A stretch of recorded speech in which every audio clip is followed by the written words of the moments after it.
Okay, welcome back. So we've talked about domain name registration and domain name service.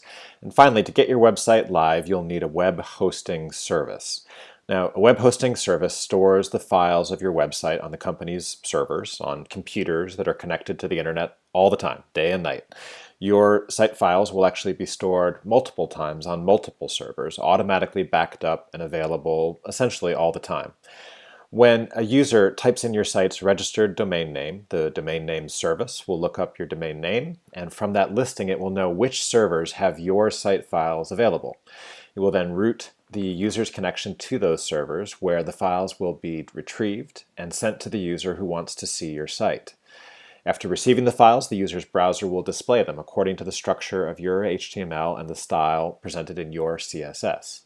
Now, this all happens very, very quickly and very transparently. And if your site becomes very popular, it can even be happening simultaneously for many, many users without you having to worry about any of the details that make that happen.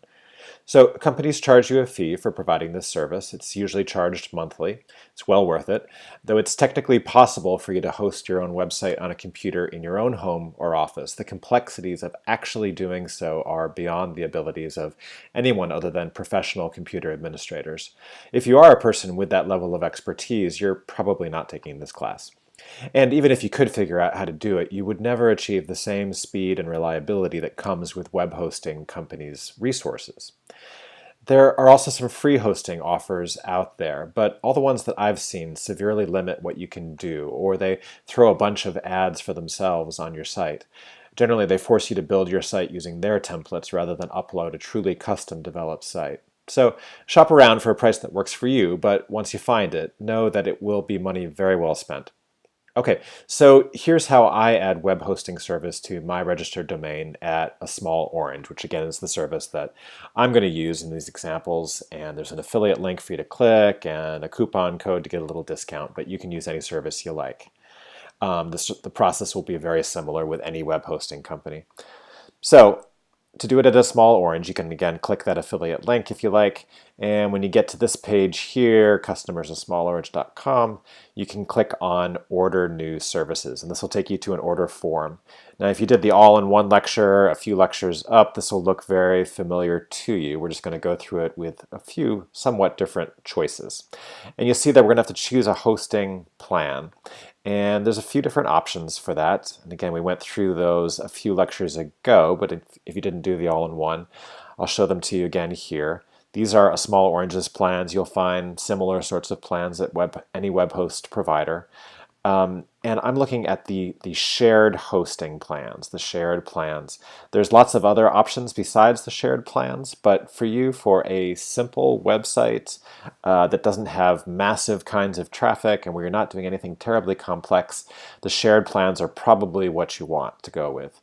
So you've got four options right here. They have something called the Tiny Plan, which is just $35 per year. You bill once a year. The small plan, which is $5 per month, medium is $10, and large is $20. As of the time I'm recording this lecture, of course, those could change over time. The main difference, you'll see, it's a question of how much storage you get on the company's servers, and bandwidth, and domains. So first of all, storage. You've presently saved your website on your own hard drive, on your computer, or perhaps on some external drive.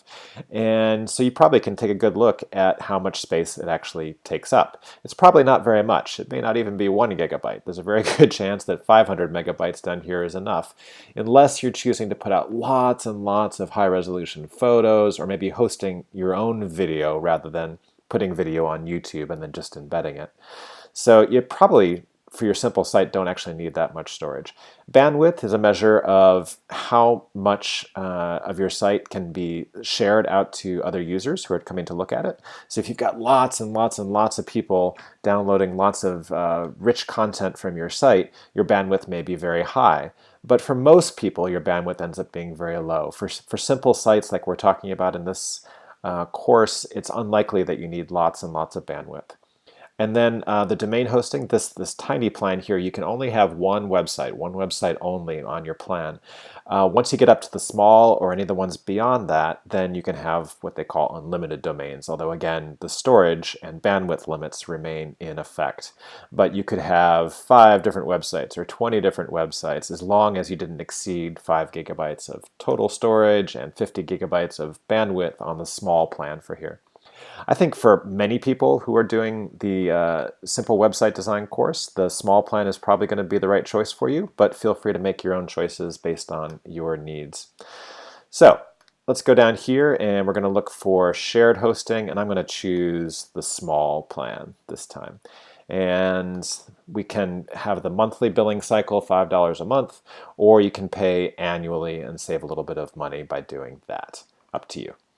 All right, so because we've already registered a domain, we're not going to register a domain in this case. We've probably already put on a domain. And maybe you've done that domain at some other website. So maybe you've got GoDaddy.com is your domain name registrar. And so you can put in that domain that you've registered right there, and you can decide. So I want to transfer domain. This is if you want a small orange to become your domain name registrar in the future. And there's a process to go through to transfer that over. You don't have to do that. So again, if you've got somebody like GoDaddy that is handling your domain name registration, you can leave that unchecked, and you'll just need to then go back and do the domain name service as I showed in the previous lecture to point the name servers over to a small orange. Okay. Most of the rest that you'll see here is going to be fairly self-explanatory for anyone who's ever signed up or bought anything on the internet. Put in your email, your password, pick a good one, your name, your address, your payment methods, all that good stuff. They'll ask you to choose some security questions down here. There's some additional services that you can add on if you want to. I think for most of you, for just simple sorts of sites, you probably don't need these, but take a look and see what's being offered. Maybe you'd like to have those services and add them on if you want. And then I'll have a coupon code in the additional materials for this lecture. So this is where you could put that coupon code in and get a little bit of a discount. Read the terms and conditions, check that you've done so, and then you'll place your order. So that's going to get you set up for your web hosting service, and it should automatically get you set up with the correct domain. Again, you may have to, if you've used a different domain name registrar, you'll have to then go through the process that I talked about in the previous lecture to transfer your name servers, point them over to your new web hosting service. But once you've done that, you are all set with web hosting service and ready to upload your website to your servers. And we'll talk about that in the next lecture. See you there.